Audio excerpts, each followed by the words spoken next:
Mbote ba Congolais, mbote ba internautes, mbote ba dans le monde entier. Saint Thomas le bara toujours par rapport à l'évangile na que ceux qui ont monité condimaté, mais c'est qui est vrai, bino soboyebi partout bozali qui campagne et bandit. Alors question moro nazo mitu na makasi est-ce que le 23 décembre élection et Rosalate parce que ba tendance c'est tellement divisé et les lots on a la chance trop de rencontrer encore confrère Rangai ndeko nangai Jakinda là oza même ta candidat. Na députation a une circonscription mais mingi azali na plateforme Lamuka et puis mtuwebi asala qui collecte à fond pour le candidat Moïse Katumbi o lelo maramunenge lekeli bino moko boyebi et puis à propos ba ko reuti koleka ndeko to solola nini ekoya melo comme singai ezali teni o la moni ndeko la teza teni correct mais chapeau des obomanga ngala na Saint Thomas bomone skonde ko Jacques Boni. Malam de Saint Thomas, Malam Mbote, na bande on. Alors d'abord pour la banana bi koza candidat mais symbole na moni continue za particulier za na monyerete eza bikotio to mona bala takate mais weza bikotio to mona kana ba chantier. Elingo talisate mboka Congo. Bato balaka biso 5 chantiers basala ngote. Bato balaka biso modernité soki ya révolution basala ngote. Ezali ko talisate mboka ezali ya ko reconstruire te. Mboka ezali ya ko bandela ko tonga. C'est-à-dire que Tonga Congo est sika. Yango moni biso zana kati ya chanter. Lelo mutu azana message ya solo, azana député national, azana posa ozala premier ministre mboka oyo, azana posa ozala président mboka oyo. Azali conscient et conséquent. Ayebi ke Congo ezali ya ko bandela ko Tonga. Po to Tonga Congo est sika. Ko Tonga moto congolais mosusu. Yango moni soto lati eloko oyo. Kuto la tande salopette. Mais comme on kutinga brusquement salopette eza na ekoti opona olakisa que non, tozana Congo eza chantier munene. Oba kambia ngo pendant plus de 17 ans, ba baby si ba buki, ba bomi moto, ba bomi moto ya moto, ba bomi ecclesia, ba bomi kelasi, ba bomi na bonzambe, ba bomi nyonso na ba valeur, ba bomi na motuya. Yango moni il faut que Tonga Congo ya sika, ko Tonga moto, ezali bongo msomi ya Congo ya sika. Yango to lati casque ya chantier na salopette. Maintenant domingue ndekome eloko baninga ebele bazotala bandeko ebele na monde entier bazomitu na sikoyo est-ce que tokolo ba que FCC à travers Joseph Kabila a réussi mission na parce que na minute opposition eza deux camps opinion eza divisée est-ce que vous êtes d'accord nangai? Salut à tous, aujourd'hui je vais parler avec vous concernant Jibabox. Jibabox, c'est le box le plus moins cher qui est composé de plus de 2000 canaux de partout dans le monde et dans les diverses langues. Et comment faire pour avoir Jibabox? C'est plus simple, vous pouvez utiliser directement à partir de votre Smart TV. C'est encore plus simple et plus moins cher. Ça ne coûte que 50 € seulement le Jibabox dans votre télévision. C'est à partir de votre téléviseur, allez et télécharger l'application IPTV. Et à partir de cette application, vous aurez votre numéro de marque de télévision. À partir de là, lorsque vous appelez le numéro que nous affichons, rassurez-vous, c'est dans moins de 5 minutes que vous aurez toutes ces chaînes. Et au cas où vous n'avez pas Smart TV, c'est plus facile. Appelez justement avec le même numéro que nous affichons pour recevoir Jibabox. Et Jibabox ne coûte que 120 € seulement avec abonnement pour toute l'année. Et avec Jibabox, rassurez-vous que vous ne serez jamais dessus. Vos enfants seront à l'aise dans la maison en regardant le canal pour les enfants. Et le papa ne va plus sortir pour aller suivre le match ailleurs. Merci. Rassurez-vous qu'avec Jibabox, vous ne serez jamais déçus. Il faut que vous ayez la page ya Kabila histoire que tourner en Asia sali musala na ko mboka ko mabiso ko bebi sankita ekolo asia sali musala na ya ko mikomisa mo moto bozui omoni parce que mandat ya Kabila yemoko Joseph ezalaki akoma pena milliardaire akom milliardaire moto moko ali na miso lokola ngai ali na moto ali na monoko ali na jolo ali na miso lokola ekolo Congo démocratique yemoko objectif ne c'est yango salaki de tourner page to solo la oyo tozo sala lelo ezali nini ndeko na ngai to ko sala masekité omoni biso ba oyo tozali ba etolobi to alaki na ngambo wana mais lokola bino bomona biso lokola na ngalo mabe me limbisa bomona biso lokola bato moya chana na ya pamba ko tambla suna ilongo na binote mon frère il faut ba yango lelo mboka ezongi sima moko ko imaginer ti boni boko kama mboka bobo mikelasi boni boka mamboka bomi même l'église même moto nzambe azana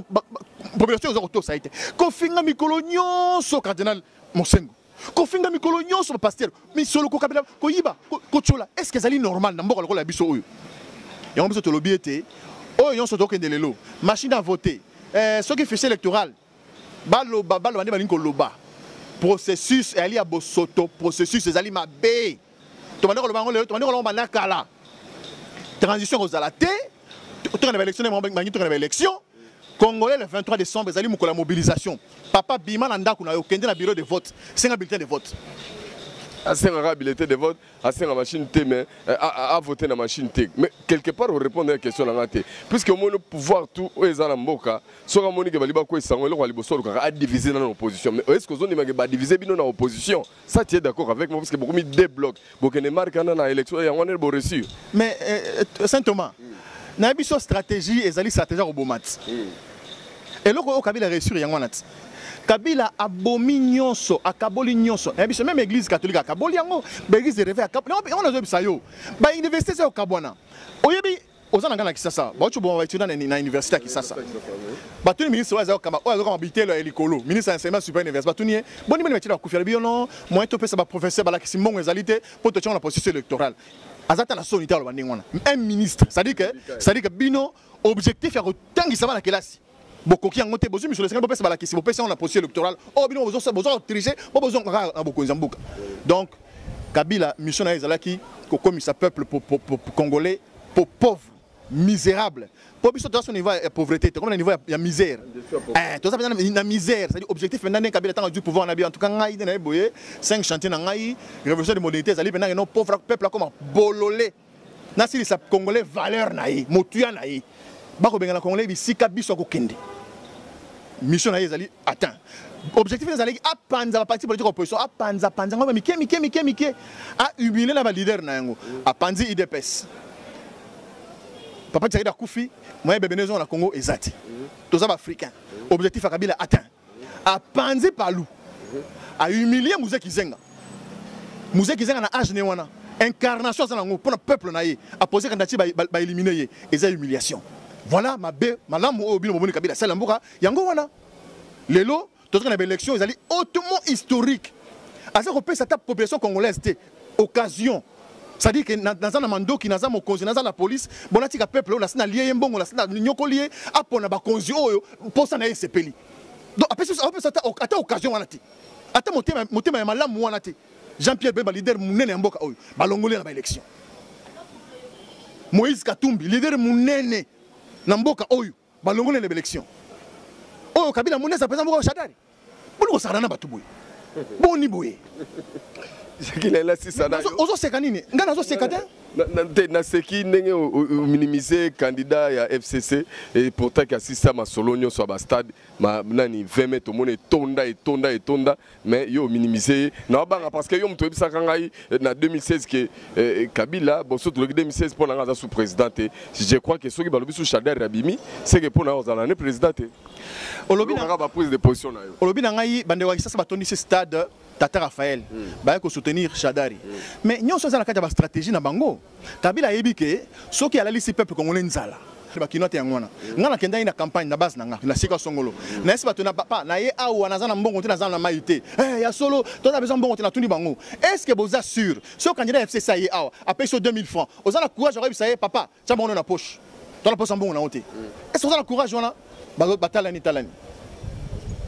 na télé na ko moto balandi ngai tout le monde on peut pas yo mais mec rien même si on déjà fait l'introduction na ngai na na mbongo te na régie des hôtés na bukangalon zoté to comment solo na est-ce que ne boza awa est-ce que ça na tata moko na maman na elengi moko awa soki mutu mo ya FCC ye awa na kana bino na côté na bino abisi 4000 francs pesio est-ce que vous avez courage oyebi ça ye hôtel papa merci na mbongo na ozongi sur la poche na yo to ka ili so message ne personne na bilan na yo ningo zala ki wana est-ce que vous avez courage wana batalani to sili si réunion na côté na mutu ka balaninga papa ibon ko tira biso maïté voilà ozomona place okende ezali pasi eza stratégie évidemment ba stratégie au Kabila ça la que nyon soit réussir il faut rebetele maboko bolingo na pona Congo et réussir mon frère na mboka nini même que là si pamba pesa ngo valeur te que là ya motuya na mboka nini oso bombili bato baninga mboka oso komisa ba bololé bako bengana biso na Angola na Brazzaville na bisika nyonso bako bengana biso mais tika oso ozu misolo papa kamata avion so kenya na Rwanda so kenya na Kigali so kende tika biso to pona mokonzi to sepela na ezali ya solo solo nani. C'est ça le grand problème. Nous disons ces choses là et ça na nenga motema mabete parce que tokufi mingi nga kutuna nena bona kufa déjà kala na pona moni lo ngana tinga bona na lo banabi. C'est vrai, tout dans la députation nationale, il faut qu'on instaure un système, il y a ce que le ministre Moraye a une maison normale. Hein? Au moins, il y a un bêtier, ma coffee. Oh, remonter dans la violence. Assemblée, il faut s'en aller. So il muta comme un bon bel un niveau au banc soit tout terme avec que sera passé 2000 watts dans bango avec 100 000 la robin na comme sur mbongo il faut kanya la skoye ko bete ma coffee comme ça tant on t'es pas dans tu sais l'autre fois on a cogné mon collègue donc faut être sage il faut mettre la sécurité il faut mettre des gens coriaces des gens qui peuvent cogner dedans. C'est très important. Pour voter n'importe qui. Attendez que l'on vote tata maman moko, aza candidat, qu'on vote yete. Bah, esa stratégie ba tché pour pas penser ba voir. Voilà. Voter mouton ngene de quoi lobaka. Oh ben ça à côté kuna, à cause gifler ta ministre. Parce qu'il faut tala, oh zo siko il faut venir ko beta ba to ma kofi. Jacques, on va chuter avec toi puisque Baninga peut bazar na foba solo. On a des questions Mickey na posé ya liboso et ça le moni na yoza candidat température à campagne mon moni ndenge nini et puis pour na 6 ça na pena les deux accords na ngala zo point de vue na yo résonnant d'une façon patriotique sans parti pris. Accord à Genève, accord à Nairobi. Mais banana on a température à campagne pour yonde na banana pour ceux qui sont le désaccord analyse nini attaquer mon pandi sangona na longo na casquette ya nani ya député. Normalement au quoi poser la question là. Normalement, il y a des accords. Il y a des accords à répondre. Il y a campagne. Température à campagne. Ça fait 5 jours, les 4 jours, depuis la campagne, nous avons la température, ils ont promettre savoir où les gens n'ont pas les moyens. Parce que c'est un constat, il y a des candidats sur le terrain. Normalement, il y a une question. Parce qu'il y a une introduction à le processus Oyo, il y a Bosoto, il y a solo.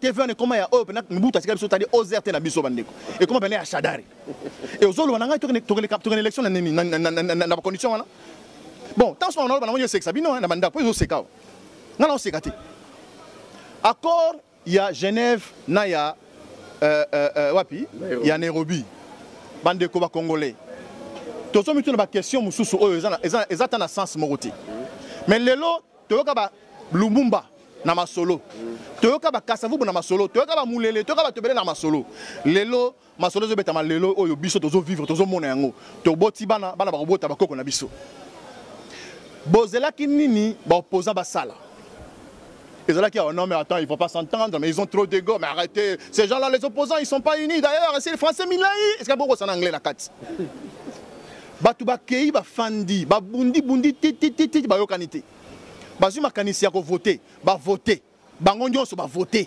batata mikolo bazana bana la basi bazala na poser ko za bakambia ya mboka ya Congo démocratique ba signer que biso to ndimi sami ya solo ete candidat ya bomoko ya opposition za Lindeko Martin Fayulu simana yango ndeko moko songolo pakala ba benye na kisasa toza d'accord te keba 48 heures longola signature nayo na ye na ba benga ki alongoli signature na ye mususu ali base ne benga ki alongoli signature na ye ba yo kali ba mbale bakena Nairobi siko yebisa ngai candidat oyo ya opposition zanani Martin Fayulu le candidat opposition c'est Martin Fayulu bon matabo kita c'est Martin on va le soutenir on va mettre les moyens qu'il faut pour qu'il abima présent dans mboka oyo deuxièmement Fachi Félix Tshisekedi azali candidat ya une UNC na UDPS bazama ndiko na biso INC na IDPS bosangani boso na makasi yepa bima bon voter candidat ya FCCT papa maman ata mwasi na yo ata mobali na yo aza candidat ya FCC ko voter yete yesa papa na sura na ke voter yo voter mutu mususu voter mutu ya opposition ou aza na vision ou aza ko incarner espoir bon voter maintenant ndinga bi voter la te pardon ezali histoire ya mboka tozo balola lokasa ya Kabila autre na lokasa mususu merci. Bonne chance, député. Vous avez numéro combien dans la circonscription? Nazana Lukunga, numéro 204. Donc bonne chance vraiment Bandeko député yo. Alors Bibo a voté mais avec papier pas avec machine à voter, c'est ça non? Nengo lobiona. Merci. Bonne chance. Merci na Junior Kapaya au sein de base de biso na banda kuna bango Afro Europe Media bozaki belé Fabrice Mutombo. Merci et puis Gisèle Nguindou la diva de la presse tous ensemble. Merci tout le monde très prochainement toujours évangile à Saint-Thomas dans le barasso que monité condimate. Bye bye. Salut à tous, aujourd'hui je vais parler avec vous concernant Jiba Box.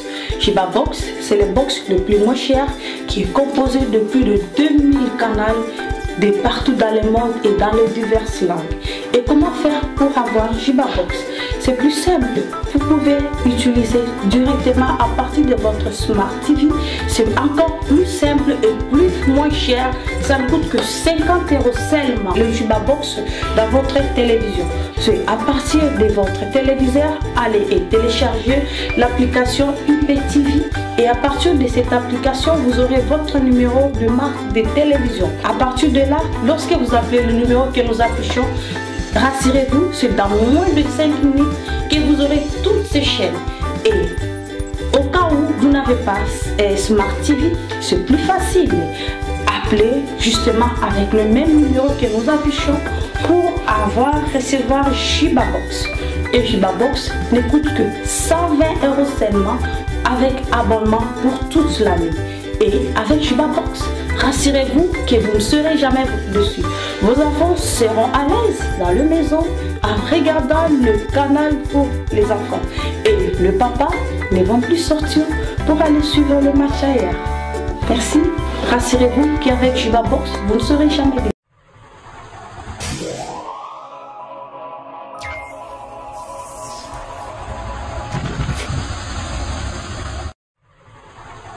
Yeah.